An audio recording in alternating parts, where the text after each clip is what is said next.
नमस्कार साथियों, मैं कुणाल आप सभी का स्टडी IQ IAS हिंदी पे स्वागत करता हूं। और आज हम लोग बात करने वाले हैं रूसी राष्ट्रपति पुतिन की भारत यात्रा और साथ ही डोनाल्ड ट्रंप के टैरिफ के विरोध में भारत, रशिया और चाइना का एक साथ आने के बारे में। देखिए, दरअसल फिलहाल ये संभावनाएं जताई जा रही हैं कि अगस्त के महीने के अंत तक रूसी राष्ट्रपति व्लादिमीर पुतिन भारत की यात्रा कर सकते हैं। और वहीं दूसरी खास बात है RIC ट्राइका का रिवाइवल। दरअसल ये माना जा रहा है कि डोनाल्ड ट्रंप के टैरिफ के विरुद्ध अब चाइना, रशिया और भारत तीनों एक साथ खड़े होकर लड़ने वाले हैं। तो क्या है पूरा मामला, आइए आगे बढ़ते हुए अच्छे से जानते समझते हैं। और हमारे टाइटल का कहना है, पुतिन से इंडिया विजिट में focus on RIC troika revival, how Trump's trade war is nudging Delhi closer to Moscow Beijing.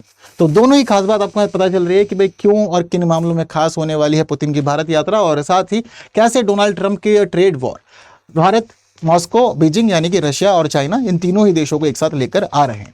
तो देखिए, फिलहाल हमारे यहाँ पे मामला जो है चर्चा में, वो खास इस वजह से है कि भाई रूसी राष्ट्रपति व्लादिमीर पुतिन के लिए माना जा रहा है कि वो इस महीने के अंत तक भारत का यात्रा कर सकते हैं। अब भारत की यात्रा करने का मामला क्यों चर्चा में, क्योंकि दरअसल फिलहाल हमारे जो राष्ट्रीय सुरक्षा सलाहकार है अजीत डोभाल, वो पहुंचे हुए हैं रशिया। और रशिया में पहुंचकर उन्होंने सारी की सारी तमाम तैयारियों को सुनिश्चित कर लिया है और सभी चीज़ों को क्लियर कर दिया है कि अब आने वाले समय में जल्द ही रूसी राष्ट्रपति भारत की यात्रा कर सकते हैं।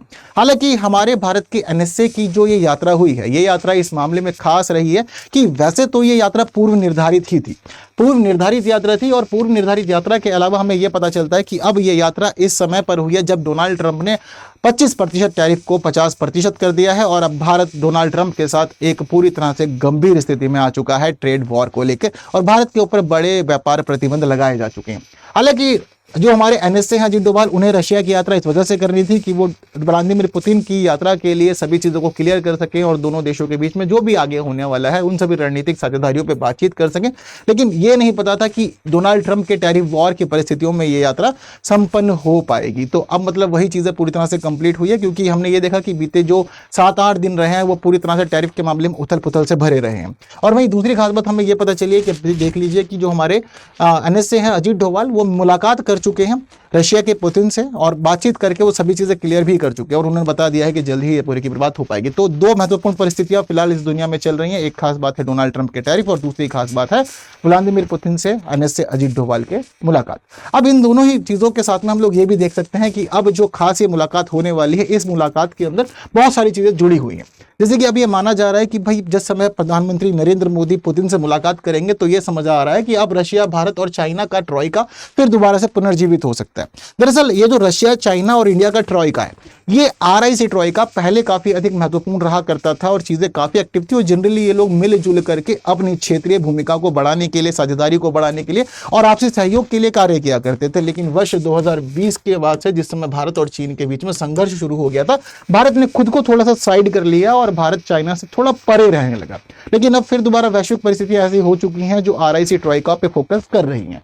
वहीं दूसरी खास बात यह है कि RIC ट्रॉइका को शुरुआत से ही पश्चिमी गुटों के प्रतिकार के रूप में देखा जाता है। और फिलहाल मामला जिस तरह से डोनाल्ड ट्रंप का आया है, तो उसके लिए भी RIC ट्रॉइका इंपॉर्टेंट हो गया है। और साथ ही इन बढ़ते आर्थिक दबावों का मुकाबला करने के लिए इन तीनों देशों के एक साथ आने की संभावना लगातार प्रबल होती जा रही है। इसी के साथ ही ये भी पता चलता है कि भाई 31 अगस्त को SCO का बैठक होने वाली है, SCO का सम्मेलन होने वाला है। और एक जो नया आयाम निकल के आया वो ये है कि सबसे पहले जो पुतिन साहब हैं वो आने वाएंगे भारत, और भारत आने के बाद वो प्रधानमंत्री मोदी से मुलाकात करेंगे। और उसके बाद ये दोनों ही देश एक साथ, यानी कि नरेंद्र मोदी और साथ साथ व्लादिमीर पुतिन, ये दोनों ही एक साथ जाकर चाइना की विजिट करेंगे और चाइना में जाकर SCO के सम्मेलन में ये लोग पार्टिसिपेट करेंगे। तो ये कुछ खास चीज़ें जो फिलहाल वर्तमान में डिस्कशन में है, अपने आप में काफ़ी इंपॉर्टेंट है। 31 अगस्त को होगी SCO का सम्मेलन और उसके बाद देखेंगे कि चीज़ें किस प्रकार से एक नए रूप में निकल कर आती है। हालांकि बीते दिनों की खास बात यह रही है कि भाई डोनाल्ड ट्रंप ने पहले कहा था कि 25% टैरिफ लगाएंगे भारत पर, जिसके बाद एडिशनल 25% टैरिफ और लगा दिया है और भारत पर टोटल हो चुका है 50% टैरिफ। हालांकि जो शुरुआती तौर पर घोषित किया गया 25% टैरिफ था, ये 7 अगस्त से लागू हो गया है। और जो एडिशनल 25% टैरिफ है, इसके लिए कहा गया था कि ये 21 दिन बाद से लागू होगा, इसीलिए इसकी डेट है 27 अगस्त। तो 27 अगस्त से भारत फेस करेगा डोनाल्ड ट्रंप के 50% टैरिफ्स को। उससे पहले जो क्या क्या स्थितियां दुनिया भर में चल रही है और ये आने वाले समय में कैसे वैश्विक भूदृश्य को बदल बदल सकती हैं, उन सभी को समझना भी होगा। इसी के साथ ही आरआईसी ट्रॉइका को देखा जा रहा है एक व्यापक क्षेत्रीय पुनर्संतुलन के संकेत के रूप में माना जा रहा है कि तीनों देश फिर दोबारा साथ आकर के पश्चिम का प्रतिकार भी कर सकते हैं और साथ साथ मिलकर एक अच्छा क्षेत्रीय संतुलन भी सुनिश्चित कर सकते हैं। और मई में रूस द्वारा आरआईसी को पुनर्जीवित करने पर जोर भी दिया गया था और उसके बाद से इस घटना का सामने आना अब दोबारा से ये बता रहा है कि भाई सभी चीजों को आगे बढ़ाया जा सकता है। हालांकि रशिया लगातार इन सभी चीजों पर फोकस करता आ रहा है क्योंकि रशिया ने वर्ष 2022 से ही वेस्ट के सैंक्शन फेस किए हैं। दरअसल क्या हुआ था कि वर्ष 2022 में जिस समय रशिया ने यूक्रेन पर हमला किया था उसके बाद से पश्चिम ने एक बड़े सैंक्शन लगा दिए थे रशिया के ऊपर। अब वहीं हम लोग ये देखते हैं कि रशिया पहले से ही पश्चिम के सैंक्शन से पीड़ित देश है, वहीं दूसरी तरफ चाइना भी कोई खास बचा हुआ नहीं है और चाइना के ऊपर भी अलग अलग प्रतिबंध लगाए जा चुके हैं डोनाल्ड ट्रंप और पश्चिमी देशों के द्वारा। और फिलहाल भारत का जिस प्रकार से इस पूरे मामले में दिक्कतों में आना हम देख पा रहे हैं, तो ये तीनों देश एक प्रकार से समान परिस्थितियों के तहत ही पीड़ित हैं और पश्चिम के प्रतिरोध के लिए इनका साथ आना माना जा रहा है कि एक प्रकार से महत्वपूर्ण भूमिका निभा सकता है। जरूरी है कि यहाँ पर हम लोग आरआईसी को भी समझें कि आरआईसी किस प्रकार से खास रह सकता है और पहले इसकी क्या क्या भूमिका रही है। तो देखिए, दरअसल आरआईसी की शुरुआत होती है 1990 के दशक के अंत में और उस समय इसकी शुरुआत के लिए मुख्य जिम्मेदार व्यक्ति रहते हैं पूर्व रूसी प्रधानमंत्री येवगेनी प्रिमाकोव। अब इन्होंने इसकी शुरुआत की थी पश्चिमी प्रभुत्व का प्रतिकार करने के लिए, यानी कि मेनली जो काम करना था वो पश्चिमी देशों का प्रतिकार करना था, उनका विरोध करना था, जैसे भी आप कर सकते हैं, और इन तीन देशों को एक साथ लाके प्रतिकार करना था। दरअसल हम लोग वैसे भी देखते हैं कि बहुत सारे अलग अलग संगठन बने हुए हैं, जैसे कि एससीओ भी एक ऐसा संगठन है जहां पर भारत, रशिया और चाइना तीनों देश ही साथ हैं। ब्रिक्स भी एक ऐसा संगठन है जहां पर ये तीनों देश साथ हैं। लेकिन उसके अलावा हम ये देखते हैं कि आरआईसी ट्रॉइका का अपने आप में एक बड़ा ही खास महत्व बन जाता है क्योंकि तीन बड़ी शक्तियां एक साथ एक ही मंच पर जुड़ जाती हैं और इसके अलावा इस मंच पर कोई और देश जुड़ा हुआ नहीं। तो इसी वजह से शुरुआत की गई थी 1990 के दशक में पूर्व रूसी प्रधानमंत्री येवगेनी प्रिमाकोव के द्वारा पश्चिमी विश्व का प्रतिकार करने के लिए आरआईसी ट्रॉइका की। अब ये समझिए कि फिलहाल अब तक तो ये 20 से अधिक मंत्री स्तरीय बैठकों का आयोजन कर चुके हैं और साथ ही तीनों देशों के बीच के जो विदेश मंत्री हैं, विदेश नीतियां हैं, जो अर्थशास्त्री हैं और साथ साथ सुरक्षा का मामला है, तो हम ये देखते हैं कि ये तीनों देश साथ मिलजुल करके अपनी विदेश नीति, अपनी अर्थशास्त्र और साथ साथ सुरक्षा संबंधों को महत्वपूर्ण रूप से आगे बढ़ाने के लिए इस ट्रॉइका के अंदर जुड़ते हैं। फिलहाल हम ये देखते हैं कि भारत चीन तनाव के बाद से ये जो ट्रॉइका है ये शिथिल पड़ गया था, शांत हो गया था, लेकिन फिर दोबारा से इसको पुनर्जीवित करने की बातचीत चल रही है। और चाहे बात हो ब्रिक्स की या फिर बात हो एससीओ की, उन सभी के अलावा ट्रॉइका अपने आप में बहुत ज्यादा खास हो जाता है। अब फिलहाल वर्तमान में इस ट्रॉइका का भारत के लिए क्या महत्व है और अगर ये ट्रॉइका पुनर्जीवित हो जाता है तो भारत को किस प्रकार की खास मदद ये देने वाला है, उस पहलू पर भी जरा विचार कर लेते हैं। तो देखिए, पहला महत्वपूर्ण बिंदु है यहाँ पर वर्तमान वैश्विक परिस्थितियों में पुनर्विचार आवश्यक। हमें पता है कि भाई वर्तमान वैश्विक परिस्थितियां बहुत ही ज्यादा अनिश्चित चल रही हैं और पश्चिमी विश्व एक प्रकार से भारत का पूरी तरह से विरोधी होता हुआ भी हमें दिख रहा है, खासतौर पर डोनाल्ड ट्रंप के मामले में। और डोनाल्ड ट्रंप ने फिलहाल जिस प्रकार के 50% टैरिफ भारत पर लगा दिए हैं तो भारत की अर्थव्यवस्था को पूरी तरह से नुकसान पहुंचाने की स्थितियां बनी हुई है। हालांकि देखने वाली बात यह है कि भारत पर जो टैरिफ लगाए गए हैं उन टैरिफ के मामले में भी हम पता जानते हैं कि ये ट्रॉइका साथ में जुड़ सकता है। क्यों? क्योंकि टैरिफ लगाए जाने के जो पीछे का रीजन है वो एक रशिया भी है। दरअसल हम ये देखते हैं कि डोनाल्ड ट्रंप ने शुरुआत में टैरिफ अनाउंस करते हुए ये कहा था कि भारत की तरफ से अमेरिका को एक बड़ा व्यापारिक घाटा मिला हुआ है, भारत एक ऐसा देश है जो बड़े टैरिफ लगाने वाला है देश है।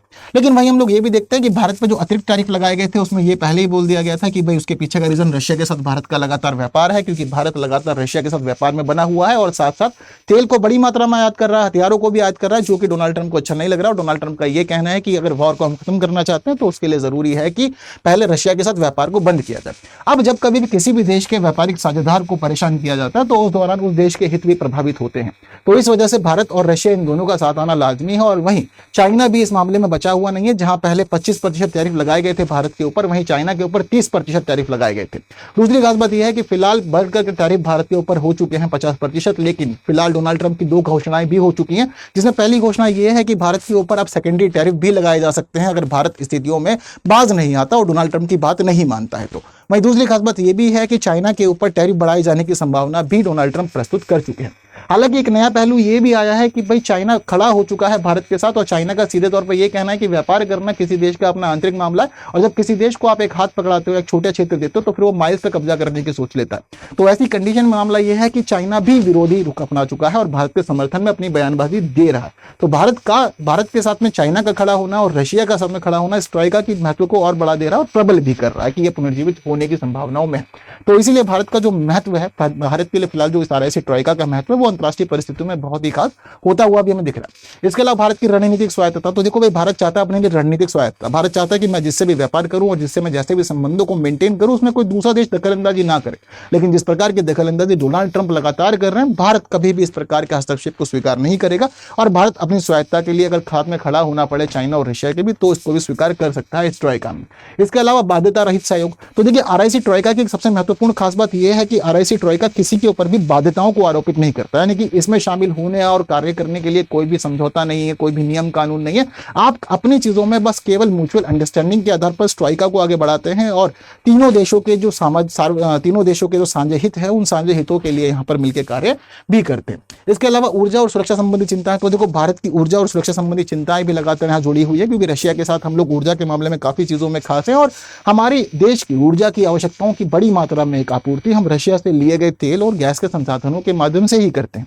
इसके अलावा हमारा एक अच्छा खासा व्यापार चाइना से भी बना हुआ है। हालांकि चाइना से व्यापार के मामले में ट्रंप का कुछ कहना नहीं है, बट रशिया से जिस प्रकार की बातें आ रही हैं, यानी कि रशिया के मामले में जो बातें आ रही है वो भारत के हितों को प्रभावित करती हुई भी हमें दिख रही है।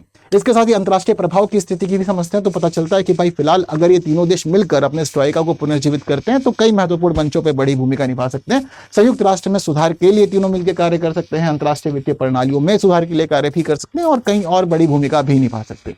इसके साथ ही पश्चिमी दबाव से सुरक्षा, तो शुरुआत ही आरआईसी ट्रॉयका की हुई थी पश्चिमी विश्व के प्रतिकार के लिए और वहीं इन तीनों देशों का मिलकर खड़ा होना और ट्रंप के टैरिफ का विरोध करना यहाँ पर एक महत्वपूर्ण कड़ी के रूप में जुड़ सकता है। तो ये वाली चीजें भी फिलहाल वर्तमान में बहुत ज्यादा खास है। तो क्या लगता है आप लोग को, क्या ये तीनों देश मिलकर साथ काम करेंगे और क्या ये ट्रॉयका डोनाल्ड ट्रंप के टैरिफ का मुकाबला करने के लिए पर्याप्त रूप से सक्षम हो पाएगा और सभी सफलताओं को प्राप्त करेगा या नहीं, मुझे कॉमेंट में जरूर बताना है। बट फिलहाल आप लोग इस आरआईसी ट्रॉयका के लिए क्या सोच रहे हैं ये बातें जरूर मुझसे शेयर करें। इसके साथ ही एक इंपॉर्टेंट क्वेश्चन आप लोग के इस डिस्कशन के लास्ट में है और बहुत इजी सा क्वेश्चन है, इसलिए इसका आंसर कमेंट जरूर करना। इसके अलावा अगर आप लोग द हिंदू का एक अच्छा एनालिसिस ढूंढ रहे हैं तो आपको मिल सकता है स्टडी IQ IAS हिंदी के यूट्यूब चैनल पे। रोज सुबह 9 बजे हम लोग हिंदी में द हिंदू के न्यूज़पेपर को बहुत अच्छे समझते जानते हैं, तो बिल्कुल जुड़िए हमारे साथ में। और साथ ही आप लोग जुड़ सकते हैं हमारे P2I फाउंडेशन बैच प्रतिज्ञा में। इसका एक नया बैच शुरू हो रहा है 8 अगस्त से शाम 5 बजे। इस बैच में आप लोग को प्रीलिम्स, मेंस, इंटरव्यू तीनों ही चरणों की तैयारी करवाई जाती है, इसीलिए इसको P2I बैच कहा जाता है। इस बैच की खास बात यह है कि 1000 से अधिक घंटे की कक्षाओं में आपका पूरा सिलेबस कवर कराया जाता है और साथ ही करंट अफेयर्स की क्लासों के साथ आपको मेंस की आंसर राइटिंग भी कराई जाती है। 1-to-1 मेंटरशिप में आपकी सभी समस्याओं का समाधान कराया जाता है। इसके साथ ही प्रिंटेड और हैंड रिटन नोट्स का मिलना, 18+ बुक्स का मिल जाना, GS मॉड्यूल्स मिलना, टेस्ट सीरीज मिलना, ये सारे इसके बेस्ट फीचर्स में हैं।